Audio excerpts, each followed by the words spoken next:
لوگ اچھائی کی دعائیں کرتے ہیں، اچھائی کی دعائیں کرتے ہیں، اسی طرح بعض اوقات بد دعائیں بھی کرتے ہیں، برائی کی دعا. کہ کچھ ایسے بدبخت تھے کہ جنہوں نے رسول اللہ صلی اللہ علیہ وسلم سے کہا کہ اگر یہی آپ یہ حق لے کر آئیں، سب کچھ یہی ہے، تو پھر ہم پر آسمان سے پتھر برس جائے. اللہ نے ان پر ایسے عذاب نازل نہیں کیے. کیوں نہیں کیے؟ وما کان اللہ لیعذبہم وانت فیہم. اے محبوب آپ ان میں موجود ہیں، تو اللہ کی یہ شان نہیں کہ انہیں اللہ عذاب دے.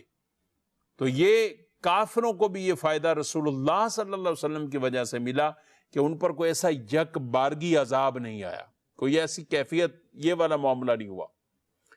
تو اس پر یہ آیت مبارکہ میں فرمایا گیا کہ جیسے لوگ شر کے لیے جلدی کرتے ہیں، تو اگر اللہ ہی ان کے یہ چیزیں جو کہیں ہوئی زبان کی قبول کر لے تو کب کا ان کا معاملہ تمام ہو چکا ہوتا.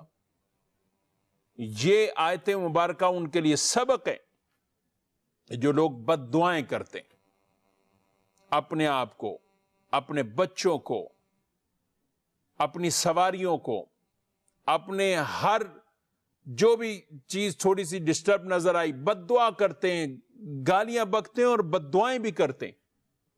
اب بتائیے اگر اسی وقت وہ قبول ہوگی جو بھی کہا تو پھر ندامت کس کو ہوگی؟ بعض اوقات آدمی اولاد کے لیے والد کہہ رہے ہوتے ہیں بیڑا غرق ہو جائے، تباہ ہو جائے، ہلاک ہو جائے.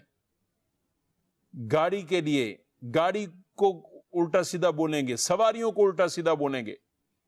رسول اللہ صلی اللہ علیہ وسلم ایک مرتبہ جا رہے ہیں، قافلہ ساتھ ہے، تو ایک شخص وہ سوار ہوا اونٹ پر، تو اونٹ نے کچھ سرکشی کی، مطلب کچھ ایسا چلا کہ بعضوں کا سواری نہیں چاہتی کہ اس کے اوپر کوئی سوار ہو، تو اس نے لعنت کی سواری پہ، تم پر لعنت ہو. تو رسول اللہ صلی اللہ علیہ وسلم نے فرمایا لعنت کرنے والا کون ہے؟ تو بتایا کہ یہ انہوں نے خود ہی کہا میں نے ایسا کیا. تو آپ صلی اللہ علیہ وسلم نے فرمایا کہ اس قافلے سے اس ملعون سواری کو دور کر لو، یعنی جس پر لعنت کی جا رہی ہے. اب یہی موقع اور وقت اگر قبولیت کا ہو تو کہا ہمارے قافلے سے اس سواری کو دور کرو. اور یہ بات کی تعلیم ارشاد فرمائے گی کہ نہ تم اپنے آپ کو بد دعا دو، نہ اپنی اولاد کو بد دعا دو، اور نہ ہی اپنے اموال کو بد دعا دو کہ کہیں ایسا نہ ہو کہ وہ گھڑی قبولیت والی ہو اور پھر تمہیں ندامت ہو. اس لیے بد دعا حتی الامکان اپنے آپ سے آدمی نکال دے. بد دعا یوں جیسے آپ اہل خانہ کو، رشتہ داروں کو لوگ بد دعائیں دے رہے ہوتے ہیں، تو یہ عمل درست نہیں ہے. اور یہ ایسی اگر قبول ہوگی اور ایسا ہی ہوا، بعض تو والدین بڑے عجیب و غریب کلمات بچوں کے لیے کہ تمہارا ایکسیڈنٹ ہو جائے، تمہارا یہ ہو جائے، تمہارا یہ ہو جائے.